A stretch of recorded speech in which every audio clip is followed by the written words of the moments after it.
Okay, now I believe we are live.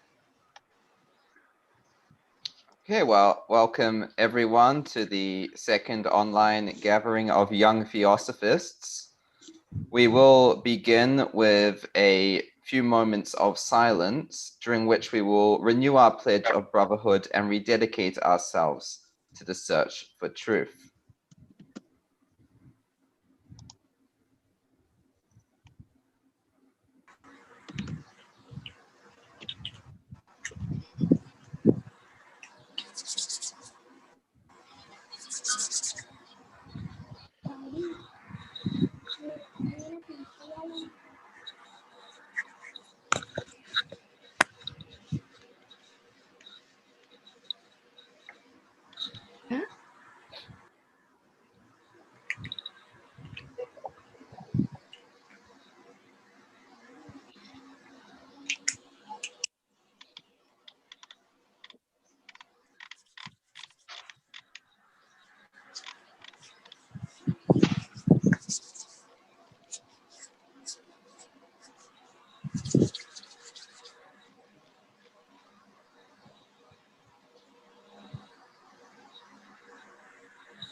Thank you, everyone, and welcome again to our second online meeting.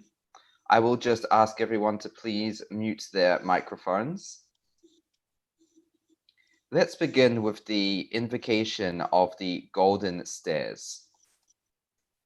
A clean life, an open mind, a pure heart, an eager intellect, an unveiled spiritual perception, a brotherliness for one's co-disciple, a readiness to give and receive advice and instruction, a loyal sense of duty to the teacher, a willing obedience to the behests of truth, once we have placed our confidence in and believe that teacher to be in possession of it, a courageous endurance of personal injustice, a brave declaration of principles, a valiant defense of those who are unjustly attacked, and a constant eye to the ideal of human progression and perfection, which the secret science depicts. These are the golden stairs, up the steps of which the learner may climb to the temple of divine wisdom. From the unreal, lead us to the real. From darkness, lead us to light. And from death, lead us to life eternal. The meeting of the Second International Gathering of Young Theosophists is hereby declared open. So welcome everyone. I am Luke Ironside and I will be your host for today. We're all very excited to hear from a group of very enthusiastic, bright young Theosophists today, and this will be continuing on from our previous meeting. Before we introduce the speakers and invite them to present, I would like to hand it over to Raphael, who has some exciting news to share about some developments that are currently underway.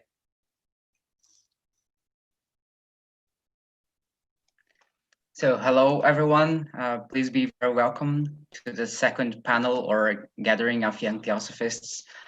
I'm very excited. We have many people coming, I believe more than last time, so it's very nice.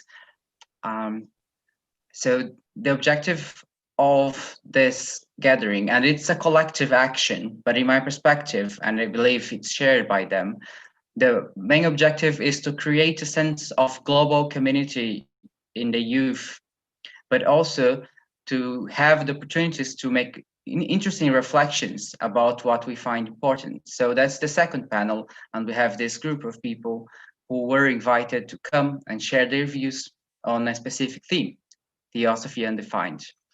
I'd also like to make this announcement because in the last gathering 1 month ago, it encouraged Erica Yoriades, who is a friend of ours, and she is, among other many qualities, she is very knowledgeable of theosophical history, and she came to us and recommended us to recreate or reactivate the World Theosophical Youth Federation, which is an historical organization that was active from 1923 to 1999. So we, myself and the other people who are also organizing this event with me, we liked the idea. So we have this first very open meeting in 2 weeks' time to discuss what we want from the World Theosophical Youth Federation and how we are going to do the actions towards the reactivation. So it's an open meeting. If you want to come and join us, it will be a meeting basically to share our views, discuss the ideas, and perhaps creating work groups.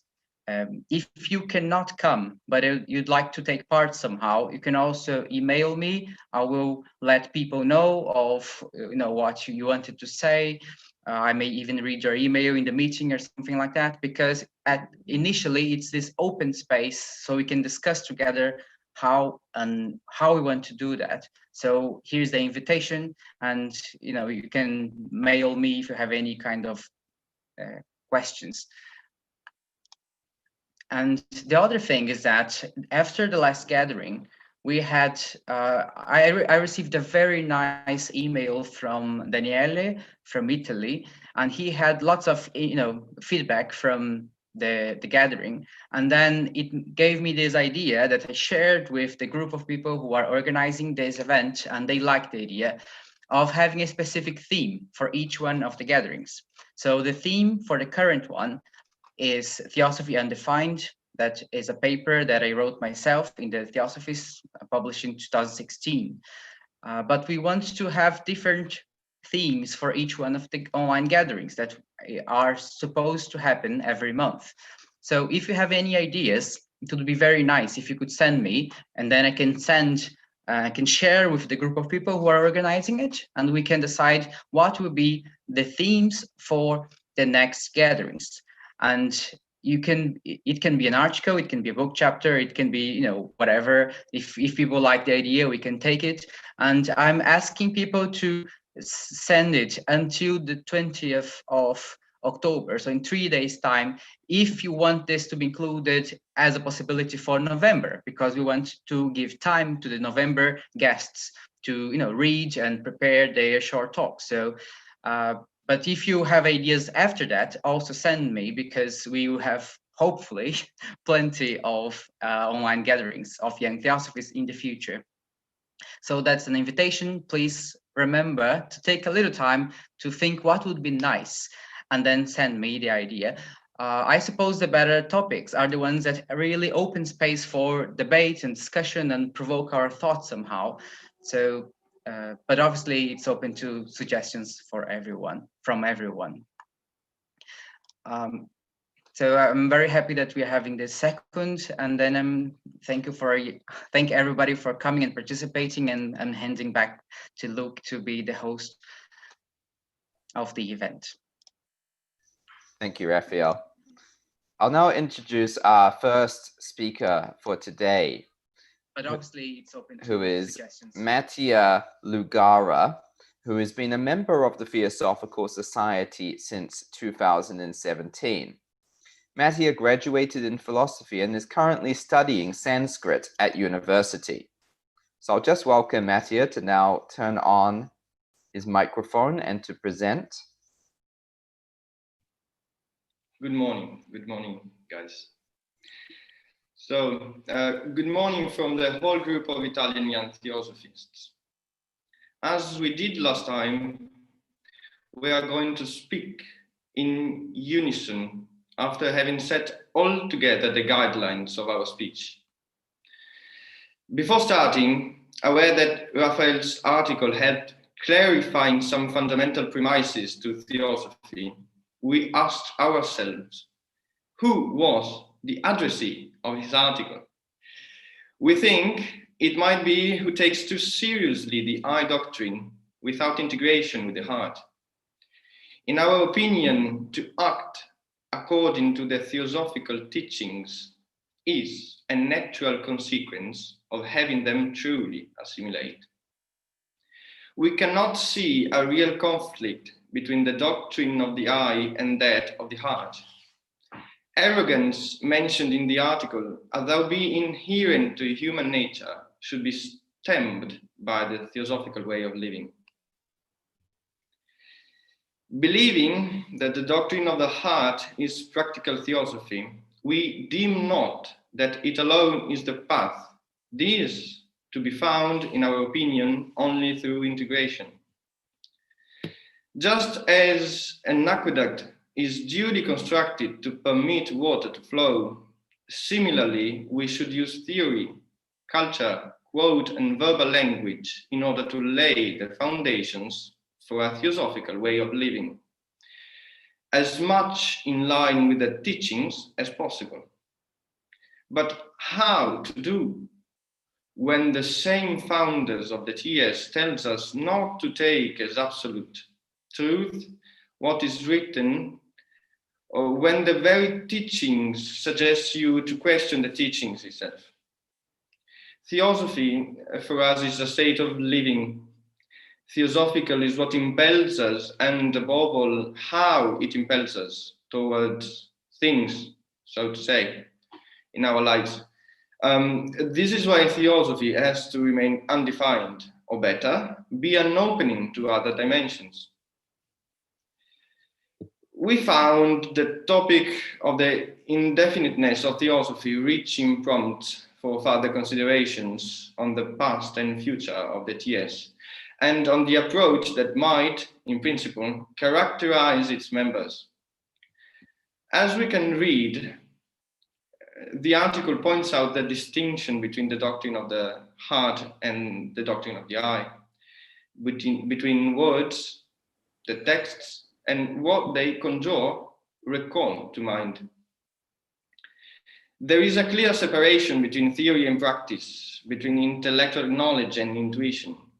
Even the term theosophy is finally restricted to some specific fields of application.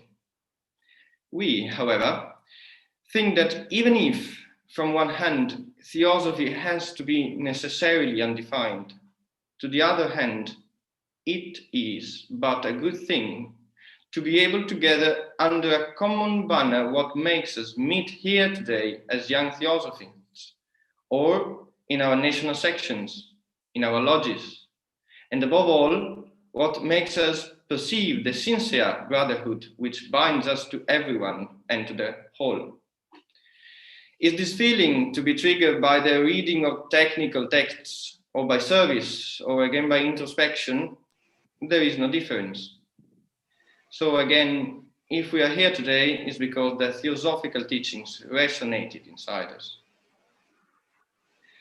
What characterizes theosophy is its profound freedom that it grants. Of an undefined nature, it allows everyone to find her or his own dimension, have her or his own experience, his or her own understanding. In order to do so, the best solution probably is a non-dualistic approach, devoid of any kind of contest. What indeed goes beyond the opposition is without doubt individual in its experience, difficult to convey by words, but capable of reaching through an intuitive, maybe mystical insight, that divine wisdom of which theosophy is a representative beyond the dualistic delusion. To conclude, to avoid stumbling over relativism, let us find strength in what makes us to be gathered here beyond all borders in this moment of sharing, and let us believe that this strength is given by a common faith in what we can truly call theosophical, without necessarily defining it. Thank you.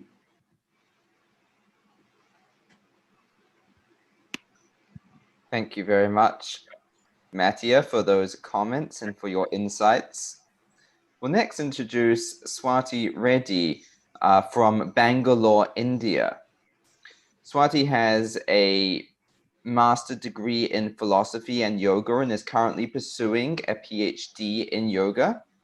She is serving as the assistant professor at Mount Carmel College in Bangalore, India, and works as a yoga practitioner, trainer, and therapist. She has been active in the Theosophical Society since a very young age and comes from a Theosophical family. So welcome, Swafi. If you would please turn on your microphone. Thanks, Luke, for a lovely introduction. I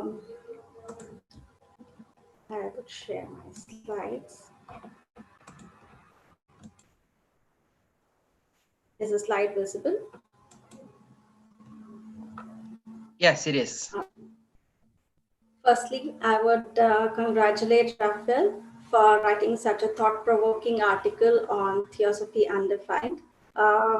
In fact, it helped me think about so many things that I have been learning all this while, and did not realize a lot of things that were already happening.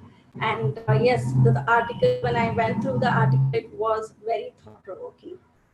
Like Brother Sri Ram has already mentioned, theosophy can only be experienced. So therefore, it is only in absolute freedom in mind and heart that truth is in its absoluteness can share and manifest its shine and manifest in itself. Therefore, in Theosophical Society, we try to maintain the freedom, which is the open way or space. That is why Theosophy cannot be defined. And as a young girl, when I went to the Theosophical Society, I didn't really know what it was. But then I kept learning a lot of things when I went there. And initially, I just thought it's a combination of all these religious texts, because I saw all these temples and mosques and everything in the Chennai Theosophical Society campus. And I thought, okay, it's just a combination of all these religious texts. That is how I grew up thinking. But then later, when I started reading these various texts of Theosophical Society, that is when I understood that it is a lot more than that. It is experiential, and it's very difficult to explain what it is. When my friends and others just asked me, what is Theosophical Society? What do you do when you go there? It was actually a little difficult for me to explain what I do there, what I learn there, because it is so vast. It cannot be defined in one sentence or few sentences or one word. It's very difficult to explain unless we experience it. So in Raphael's article, he has very beautifully picked up different definitions that various writers have written in different articles, which mentions it as a superior state of being, samadhi, soul wisdom, and the like. And and the second way of defining is belief in the doctrines. So these are two completely different ways in which you can look at the theosophy text, or the way theosophy authors or leaders have actually mentioned defined theosophy. But then, yes, it's very experiential. So it's extremely difficult to say it in one word or one sentence. Divine wisdom is one thing that even I felt could be explained theosophy as. And the possible issues that could be associated, which Raphael has mentioned in the article, which I also felt is a possibility, is development of arrogant approach to spirituality, which is possible. And also, I think it is very individualistic how a person looks at the text, and what is the attitude with which a person looks at the belief system of that person, and the like. And then theosophists become increasingly insular. So this is also possible, again, very individualistic, I think. And theosophy as a doctrine is to become dogmatic. So again, everything, I think it's individual's perception of how you look at the text, and it's about how you explain or convey the message to others whenever you're conveying. So I think it's strongly very individualistic, and yes, it could, in a generalized statement, yes, it could matter.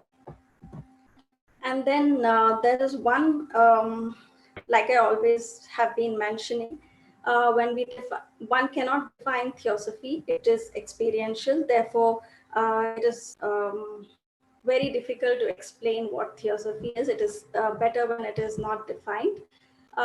There was one part of the article where Brother Subbarao wouldn't agree with the different classification or division of the human body.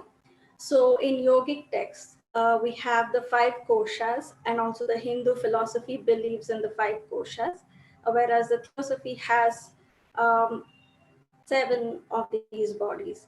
So, but then I can't see a very big difference in this because it's all overlapping and the knowledge is the same. It's very, I can't say it's same, it's very similar because Annamaya Kosha is the physical body which needs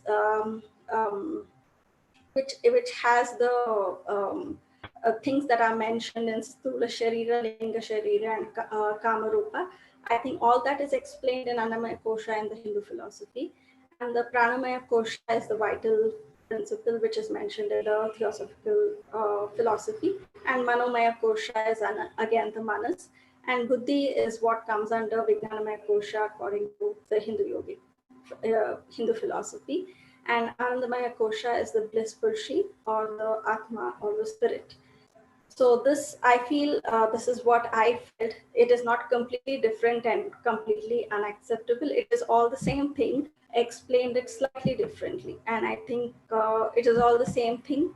Put it in, it's just being put in different ways, but the concept is all the same, is what I think.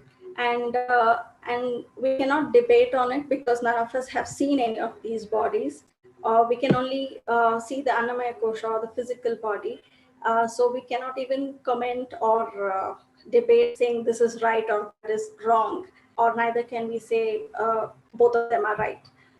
So at this point of time, we can just say that this philosophy says this and that philosophy says that, but nothing is wrong or nothing is right. So on that note, I will move on to the next point. So in the Introduction to Theosophy book written by C.W. Leadbeater, he says that the first sentence, opening sentence of the book, he quotes A.P. Sennett's The Occult World, the definition of given by A.P. Sennett in The Occult World. It is a school of philosophy that still exists, of which the modern culture has lost sight. So yes, that is what he thinks about theosophy. Then esoteric Buddhism and ancient wisdom also explains theosophic texts. These are the texts that explains theosophy very well, is what he has mentioned even in this book, and Raphael also has mentioned it in his article about this. And theosophy is not a religion, but the truth which lies behind all religions that are alike. Like I always thought as a child, it is a truth, common truth that is there in all religious texts that are being put together is what is theosophy, is what first I thought as a child. And it is at once the philosophy, religion, and science. So C.W. Leadbeater mentions that it's a philosophy, it is a religion, and it is a science together. Meaning philosophy because it gives us this evolution of the soul. It tells us how the soul has been passing through this evolution. And religion because it shows us the path in which we have to move. So this is what the religions give. So there is no one path to experience this divine wisdom.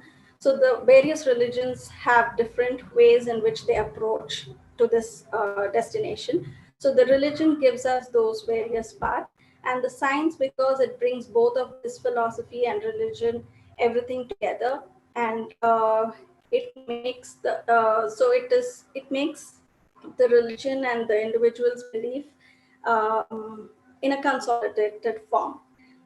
And theosophy consists of many secrets which a person can accept or need not accept, because the latent power which is required to reach or experience the divine wisdom is within a person. So all this is mentioned in the introduction to Theosophy. It also explains the entire creation, very similar to that of the various other texts, religious texts, and it deals with the knowledge of the present, past, and the future, is what is mentioned in this book. And Theosophy gives us the light, which helps us solve. I'm not fully clear on this point. Like Peter says, that it gives us the knowledge to help us solve problems, create clear confusions, and brings order in chaos.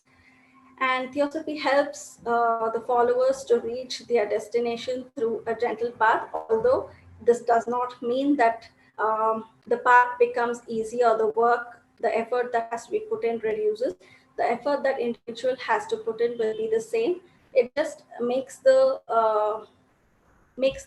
path visible, meaning it tells you the various paths through which you can reach. And then it is the signs of the soul, meaning it has a consolidation of what various leaders or authors or religious texts have mentioned about this journey of the soul, very well consolidated and put in. And it is also very experiential, which the authors have shared. So yes, so it is a science of the soul. It's a research that has been made, which is both experiential and textual and put together. On that note, I would like to end this little talk. Thank you.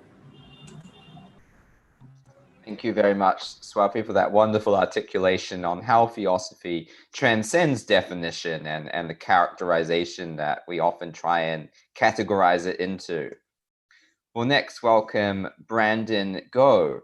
And Brandon has been a member of the Theosophical Society for almost 10 years.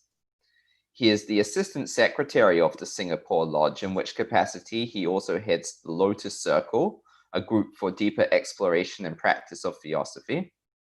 The Lotus Circle is composed of members of all ages and holds workshops, meditations, and other activities with a focus on spiritual group service.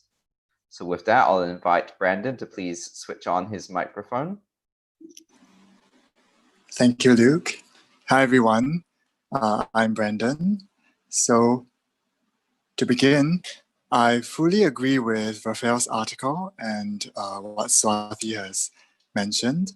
So I'm all in favor of undefining Theosophy, of broadening our understanding of Theosophy. So I see Theosophy as a spirit, a spiritualizing or uplifting influence. Sorry, is my cam still on? No, I think we are seeing an image, but we're listening to you. Oh, okay, sure. So I see Theosophy as a spirit, a spiritualizing or uplifting influence. And to me personally, I think we can find Theosophy in our human affections, in the love we have for family and friends. We can find it in teaching, in meditation, in hiking majestic mountains. And Theosophy is in crystals, it's in clouds, it's in the beauty of nature. But it's so much more than beauty, truth, or wisdom, or all of them combined. To me, everything is Theosophy, but Theosophy is in everything, but not everything is Theosophy. So marriage can be Theosophy in action, solitude can also be Theosophy in action. The way the sun shines is Theosophy in action, if we can only see it. So how could Theosophy be divorced from anything at all? Well, you must have read or heard this before, and although I risk sounding theosophically cliche, to me, Theosophy is inherent in every sphere of life. Perhaps this can be called abstract Theosophy, in which Theosophy becomes a state of being, as described in the article. But when I say abstract Theosophy, I'm just using a label for us to communicate ideas to one another. If we get stuck at these labels, then we don't go further than mere intellectual knowledge. So we have this so-called abstract Theosophy, and concrete Theosophy is simply a doorway to the abstract. We have a set of teachings that are not absolute, but merely the most complete modern presentation of the ageless wisdom.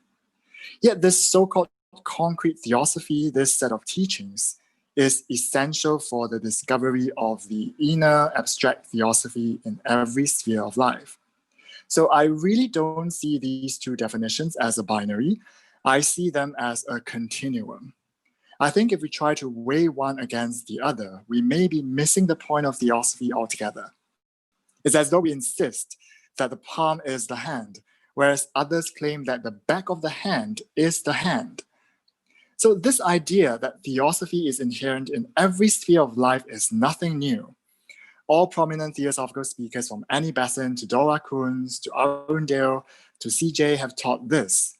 Even the formal teachings of theosophy actually presupposes an inward state of being, as well as the transcendence of all concrete definition. We know that there's a higher and a lower mind. We also know that for some of us, our progress lies beyond the mind. We have to transcend it. But we still need to master the mind and its concepts, which are necessary if we want to function from the mental plane downwards. In other words, in daily life with other people, if we want to function, we still have to deal with concepts. And so in the exploration of truth on a mental level, which is necessary, problems naturally arise. But I see them not so much as problems, but as byproducts, just as fire produces smoke. It's the nature of the mind. We can argue until the cows come home and there will be no conclusion.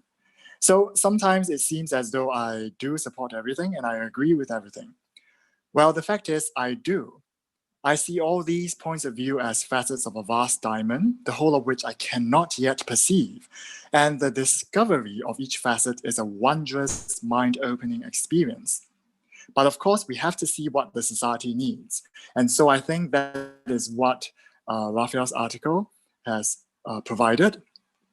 If the society as a whole has crystallized its teachings into a dogma, merely recycling worn-out presentations, then indeed we must break through this chrysalis. I call it a chrysalis and not a prison, because I think as a whole members have taken these teachings in a beneficial way and have built a sublime mental structure that has fostered the growth of both soul and mind. I don't think it has become a prison yet.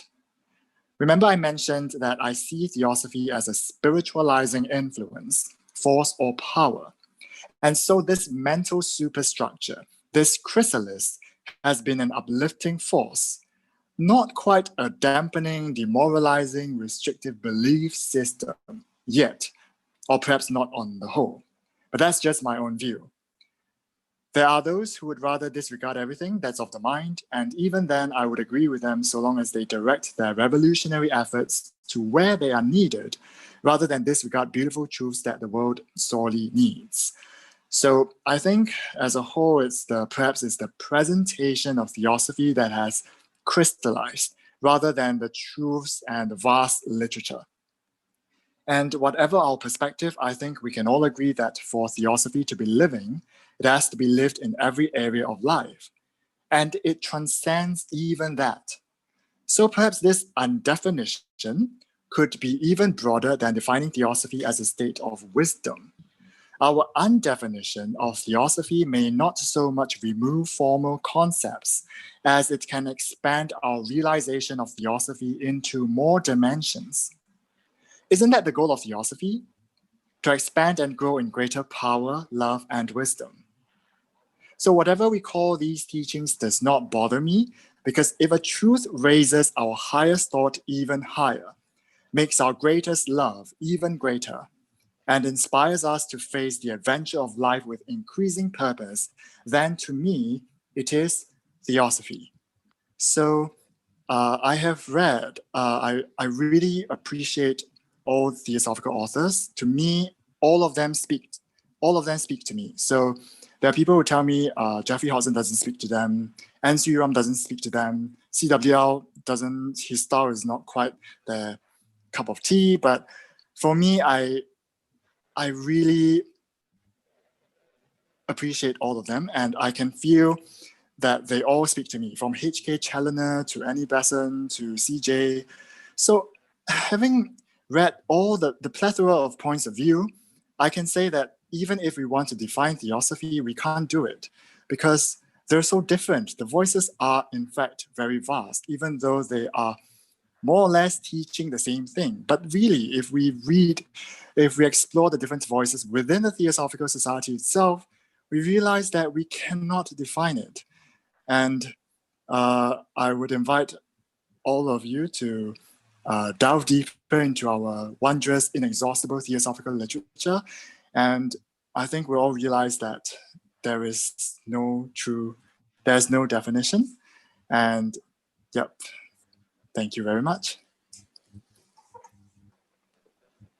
Thank you very much, Brandon, for that talk on the universality and the diversity of theosophical literature. I'm sure that's given us a lot to reflect on and think about. So I'll next introduce Jocelyn Amaya.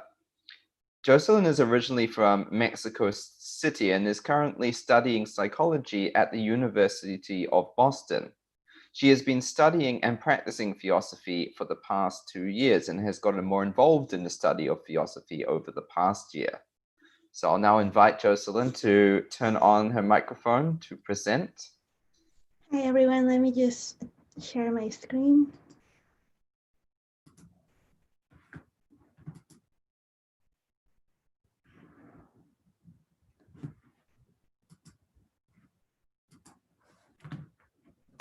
Okay, I don't know why it's not sharing, sorry.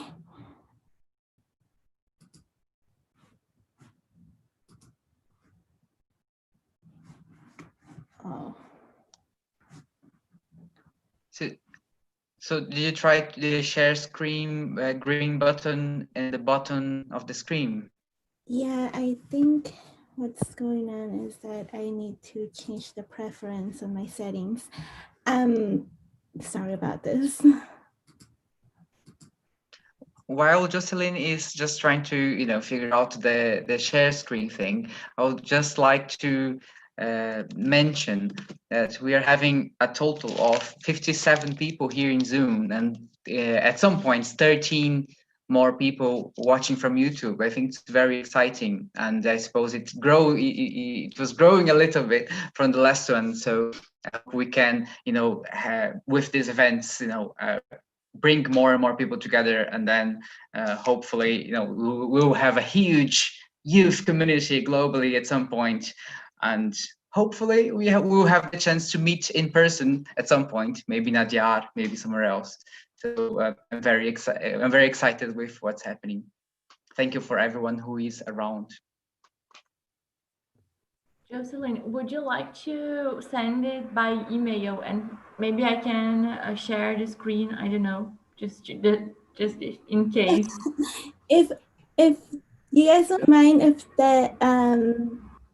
if someone else can go, so I can figure this out, because I need to click on things. Okay. Sure, we could just readjust the order a little bit and then come back to. Right, perfect. Thank you. Okay, and if you do have any problem, you can just email it to someone, and of course we can set it up that way. Will do. Thank you. Great. So next week will then therefore be Charles Boeira. Charles Boeira is from the south of Brazil, currently residing in Brasilia, the country's capital. He has been attending events of the Theosophical Society since 2005, but became an affiliated member in 2015. He graduated in multimedia and postgraduated in education and is currently studying science of religion. He is the president of the Yehoshua Lodge, founded in 1911, so a very historic lodge, and is also a national speaker, writer, and aide in advertising and digital media. He works for the marketing department of the Brazilian Theosophical Publishing House. So welcome, Charles. Hello, everyone. Thank you, Luke. And I'm sorry about my bad pronunciation, and I will speak slowly to facilitate understanding. Okay. Rafael and I talk about a lot about these topics, and similar to many years.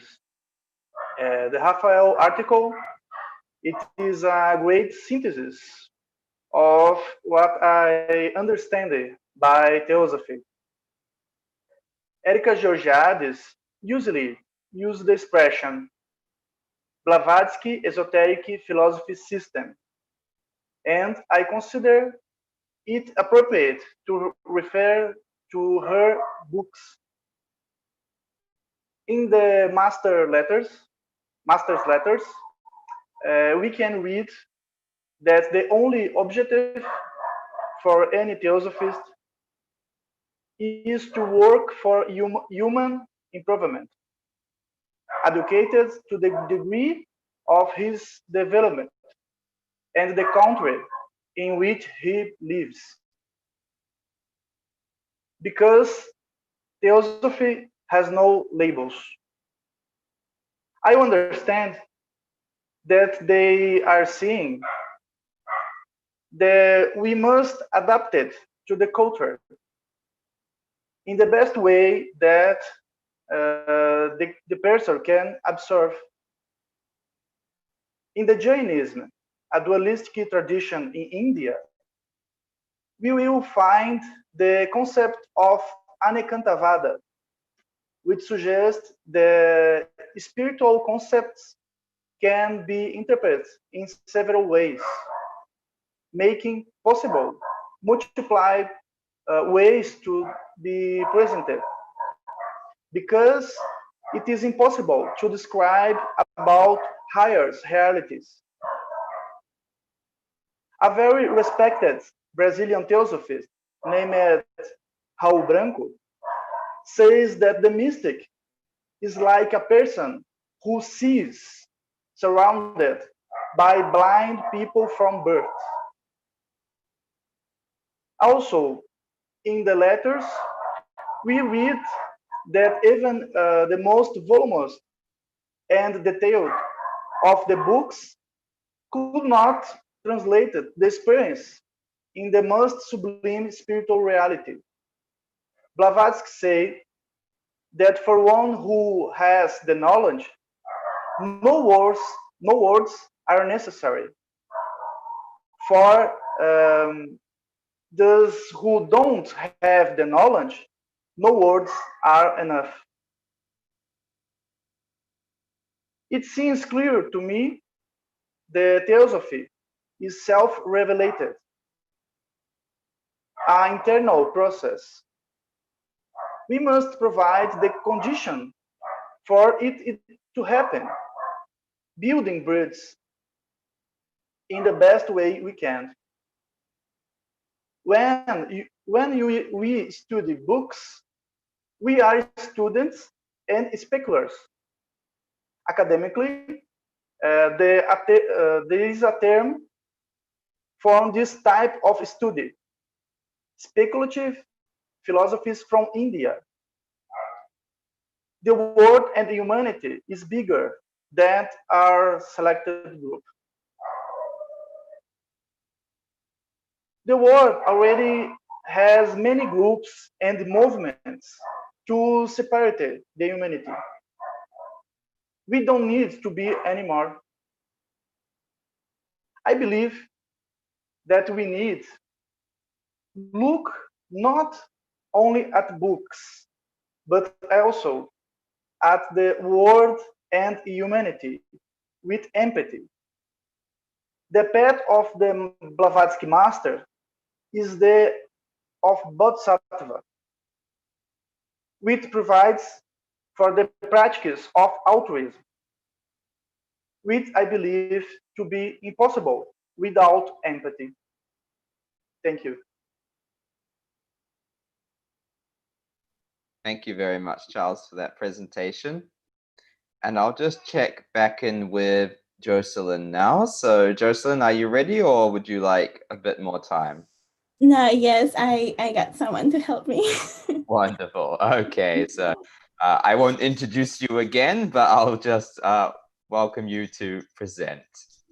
Okay. Is this, you guys are seeing the Okay. Oh, okay.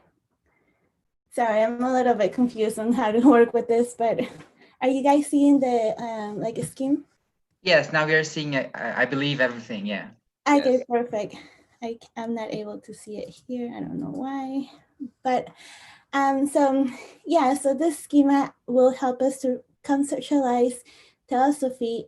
So in light blue are the words and ideas taken directly from the article to illustrate my perception. In green are the definitions I proposed, and in red are the questions that emerged while I was creating the schema.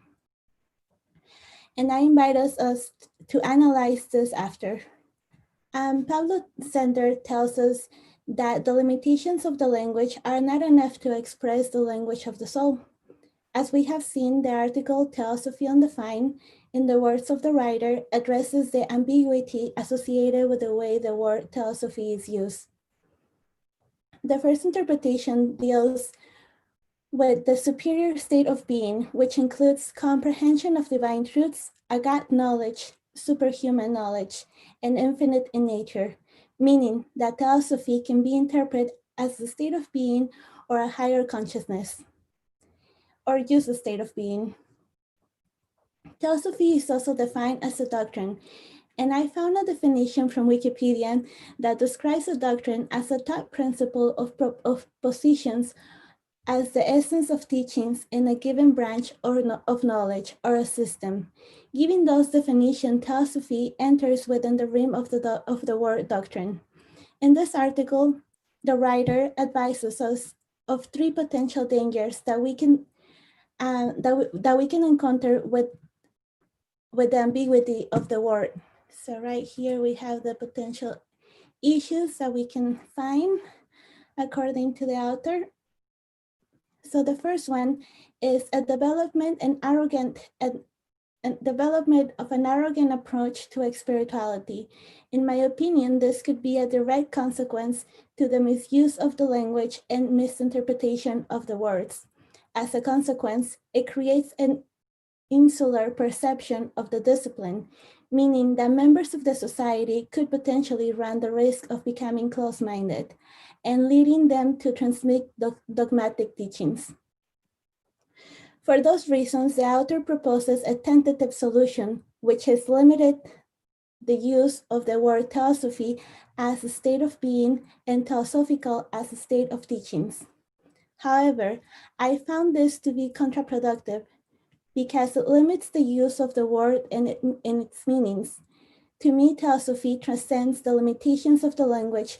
It's versatile, allows the writer, reader, and speaker to find multiple interpretations based on our state of the consciousness. Perhaps the ambiguity of the word and its potential dangers are the famous bells that everybody talks about. So right here, we can see how within theosophy, everything is united, and these possible issues they might be just bells that limits our perceptions. So maybe asking more questions, we might find different approaches of theosophy, and undeniable, the meaning of theosophy and theosophical are interconnected and are part of the same concept, that is theosophy. And it is this unity that makes the theosophy a divine and limitless entity within the limitations of the language. And so right here, this is my concept or perception of what theosophy means. Thank you. Thank you, Jocelyn. That was a very well presented chart, very illuminating, as Brandon said in the comments. It's obvious you've given that a lot of thought and research, and it's nice to see how that all linked up.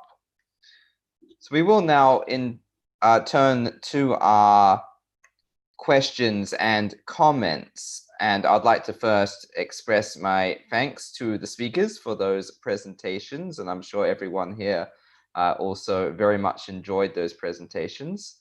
But let's open up the floor to any other comments on the topic, the general topic of Theosophy Undefined, whether you have read the article or whether you have not.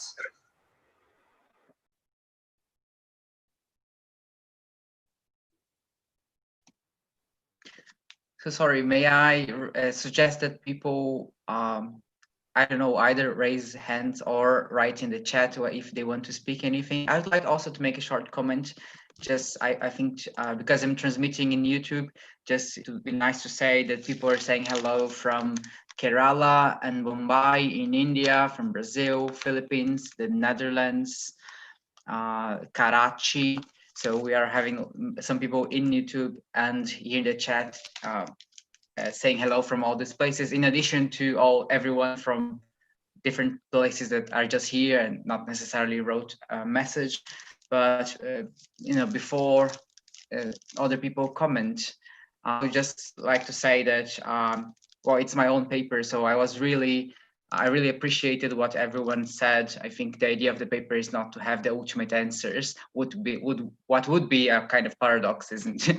But it was kind of to provoke thought and reflection, and I think it was amazing to see how people understood what I wrote and agreed or disagreed and helped me think a lot about what I wrote in the paper. So I really appreciate it, and I hope we can have a very thought-provoking and inspiring discussions such as this one in the next gatherings as well. So, yeah.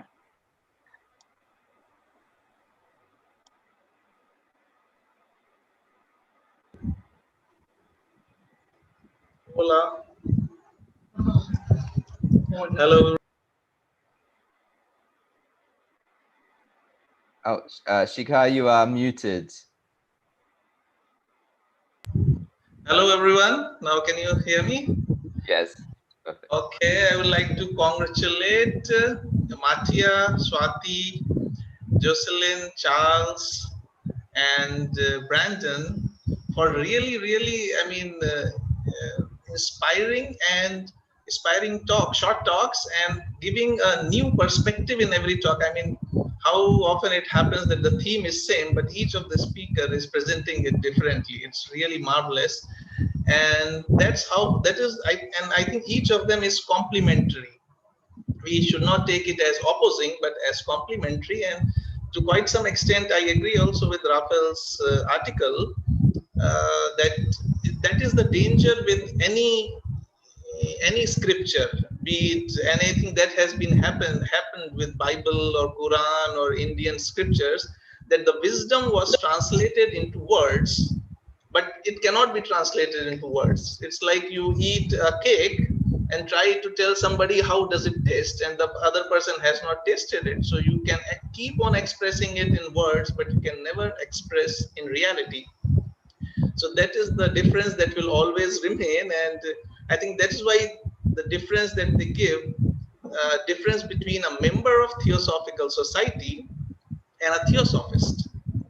And we should be very open to the fact that Theosophists can exist outside of the Theosophical Society. They may not necessarily be members of Theosophical Society, and similarly, Theosophy can exist outside Theosophical literature, in other literatures published by some other authors. And if we are open to this kind of approach, I think we will be carrying, we'll be in the safe hands and not turning it into a dogma. Yeah. Thank you.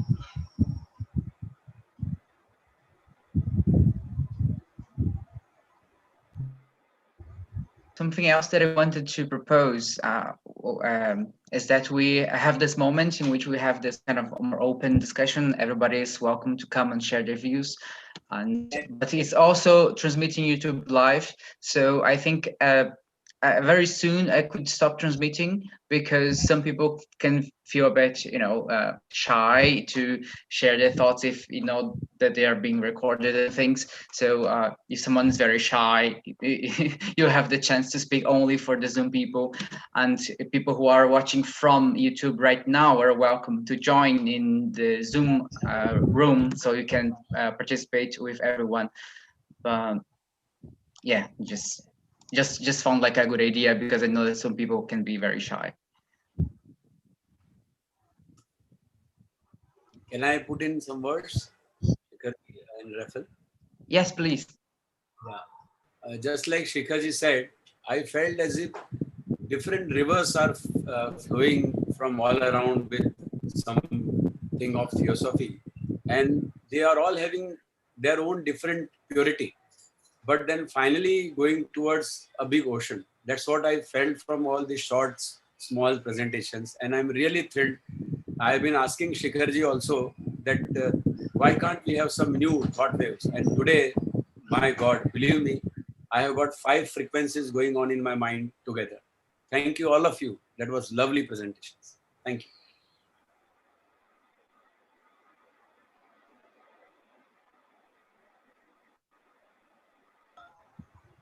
That was Taral Munshi ji from Mumbai. I mean, people don't know him, and he is a very, very talented and famous stage actor. Just to know, I mean, let everyone know. And he is trying to merge theosophy with art and trying to work it out in his own way. And some other things. I mean, later we can talk about.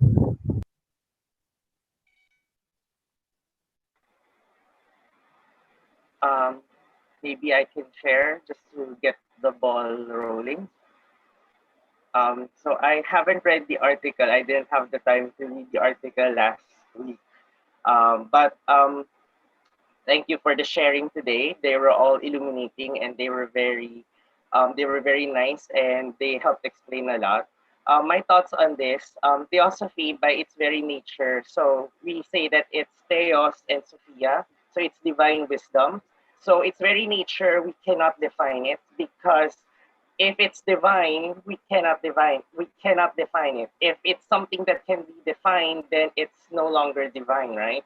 Even at the level of the abstract, we cannot define it because, for example, what is beauty? My definition of beauty may not necessarily be the same as your definition of beauty, and they may not necessarily be the same, but they are not necessarily incorrect because abstract things do define definition. And if abstract things define definition, what more regarding divine things? Because those things are even more infinite. However, I think that it's also important that we are able to clearly define things for ourselves as well as for other people. So, for example, if somebody would ask me, what is theosophy? I should be able to explain it in a way that they can understand so that there's no ambiguity whenever we communicate with them.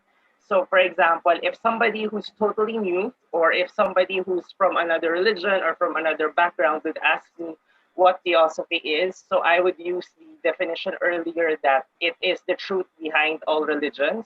So I would explain that religion has different levels. There is a level on rituals, there is a level on dogmas, and at these levels we cannot agree because each religion has each own dogma, its own rituals that it wants to promote.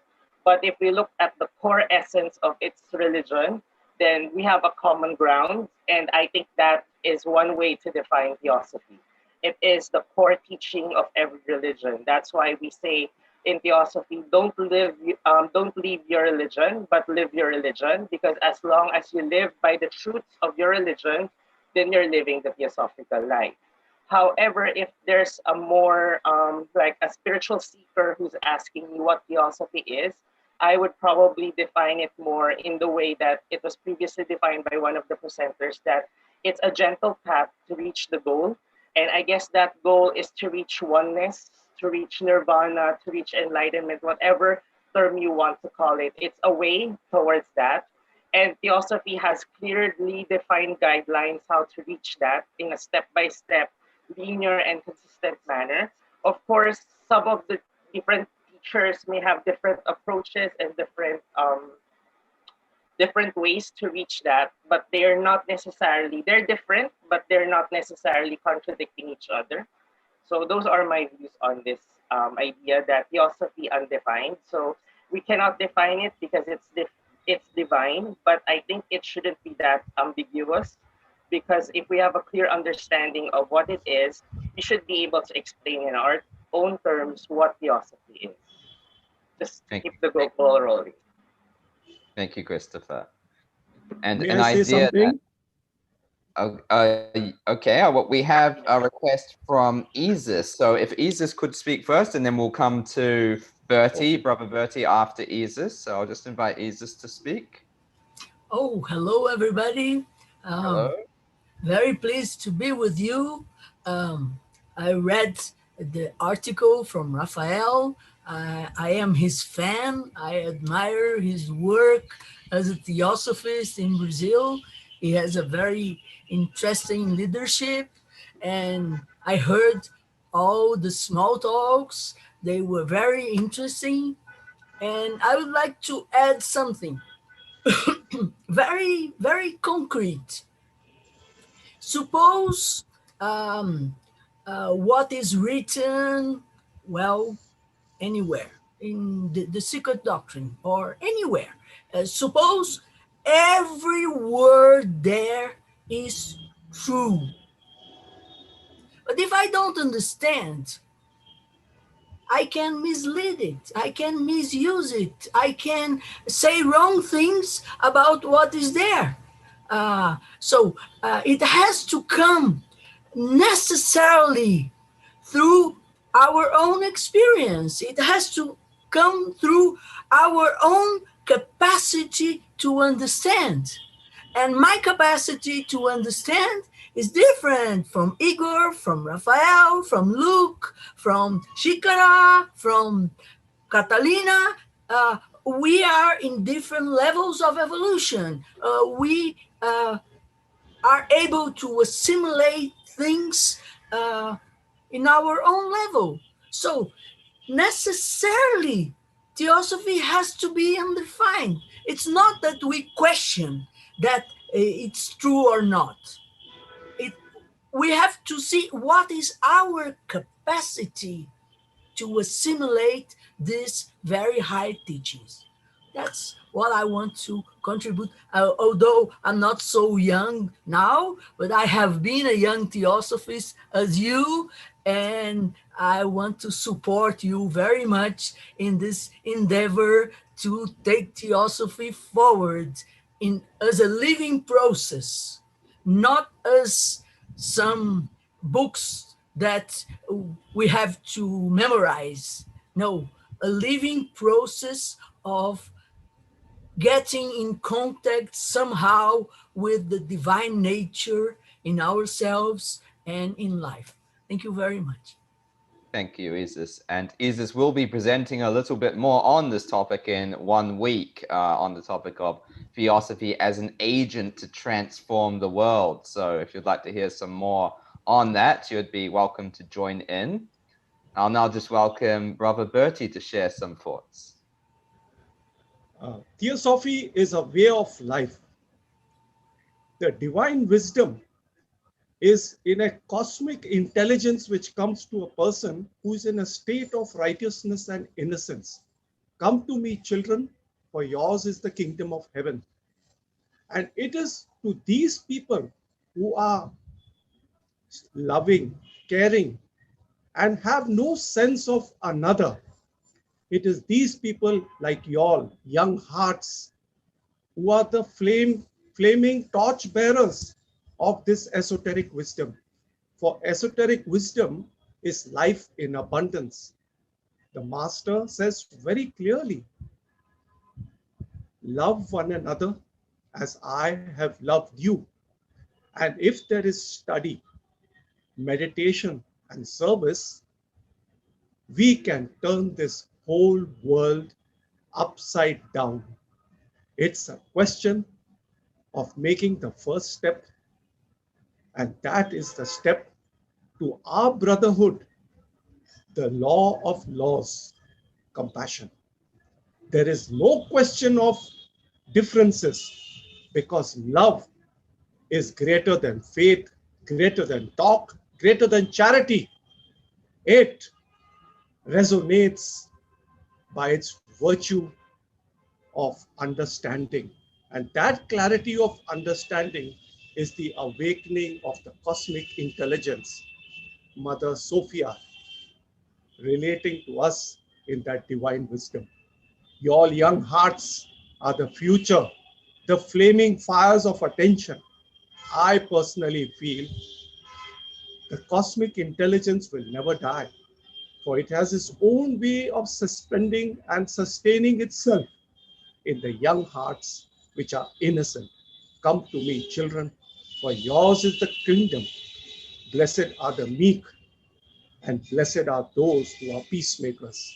This is our heaven on earth. Cheers to Theosophy and cheers to these young hearts who have understood it at a very early age. God bless all of you all.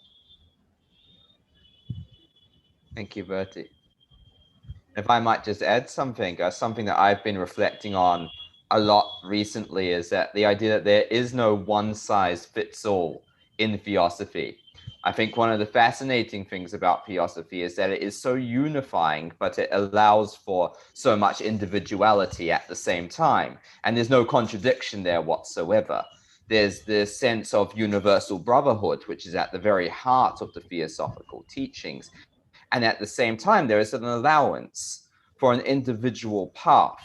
In fact, there is a demand or a necessity for an individual path. So Theosophy is both collective and individual at the same time without there being any contradiction between the fact that it operates along these two lines. And it's much like everything else in Theosophy when we consider our concepts of karma and we consider the interconnectedness of the world. We see there's sort of layers of this. They operate upon individual lines and they operate along group lines. And so likewise, Theosophy operates along our own individual paths, and we may have a different path from someone else, and that's absolutely okay. That's to be expected. We will all walk our own Theosophical path, but then we collectively are here as the Theosophical Society, or as this young Theosophist group, or whatever label may be applied. We're also here together collectively in this group setting, walking in this group path as well. So I think it's quite fascinating that Theosophy, being the ageless wisdom, can present itself in a multitude of forms, and there's no need for competition or conflict there, because Theosophy is big enough for everyone and it can express itself in many different ways.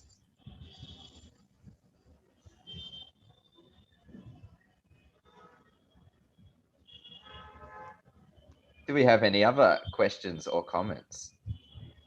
I think Vimao isn't? The raised hand? Oh, yes. Vimal, would you like to speak?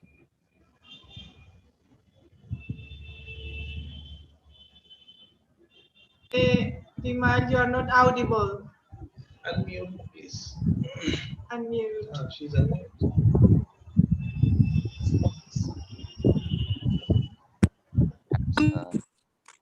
Okay. Can you hear me? Okay. Yeah. No, Yeah. Okay. So lovely talks and lots to think about. Just one or two things that I wanted to say was that when I think of Theosophy, when I initially got into Theosophy, it was all the excitement of the knowledge aspect of it. And, learning new things every day, picking up new books, or every month buying new books and delving deep into the knowledge aspect. But then when it came to application, and when I went through the self-transformation courses by Vic, and looked on some books like regeneration and some of the other concepts where it was more practical, where the change was, I saw how it changed me. Then I resonated with one of the speakers who said that Theosophy is like both sides of the hand, your palm or your top side of your hand. It's both sides. It's knowledge and self transformation, and it goes alternately. Sometimes it's all self transformation, and the knowledge aspect becomes less important because it doesn't have a very direct value to your life. For instance, in my own personal life, I have not been able to still experience any other body other than my physical body. And the mind, the emotions are still seem to be part of my physical body. So for me to segregate these or to see them as separate, I have not been able to experience. But when it comes to self-transformation, when it comes to the calming of my emotions, the all the other things that self-transformation involves, that has been a great learning. And Theosophy for me today, I think for I think every student of Theosophy goes through these processes. So if you see in the last 100 years of Theosophy, uh, the last 30, 40 years, there's been a lot of talk about regeneration, about transformation. And uh, and before that, in the years of in the 19th century, it was more about the knowledge aspect. Probably the people who got into Theosophy at that time were already quite evolved souls. And we at our level, at least at my own level, I think I'm just, it's such a small step that I have taken in my life to learn, to change, that it's a long process. So Theosophy is both, according to me, and I mean that's what you all also have mentioned. Thank you. That's it. Thank you very much. And we have also had a request from Apurva Parikh from India to speak. So yes, please turn on your microphone.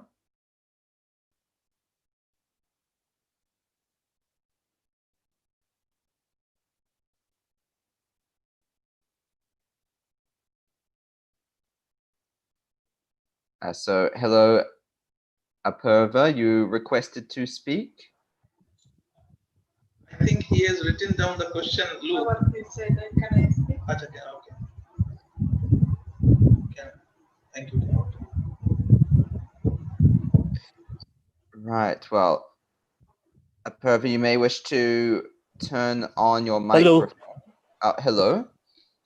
Can you hear me? Yes, clearly. Can I speak, Shekhar? Please do. Good evening. I want you to know Mahatma Gandhi, Nelson Mandela fought for ending the racism. But today's world, we find so many incidents taking place where blacks and Dalits are attacked. So can't we do something to bring an end to this and inculcate a love which Mother Teresa had for the society?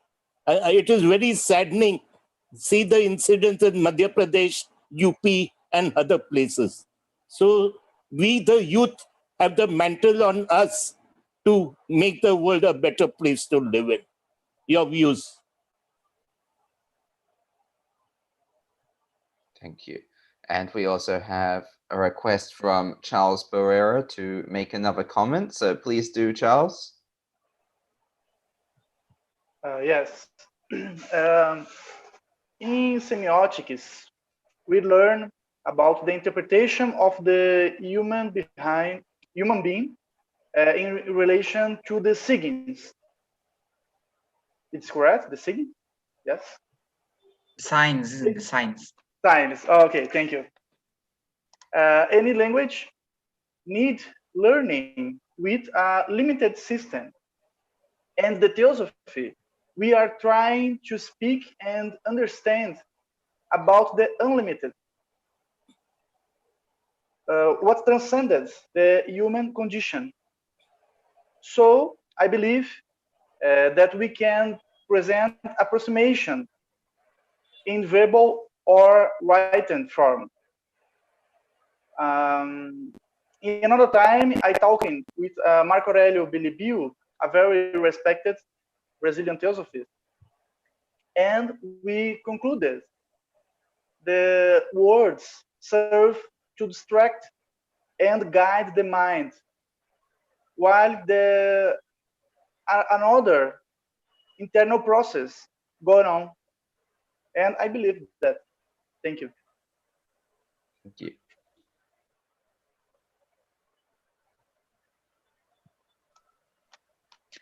I suppose maybe it would be a good idea to make to stop the recording now, and then people who do feel shy can just feel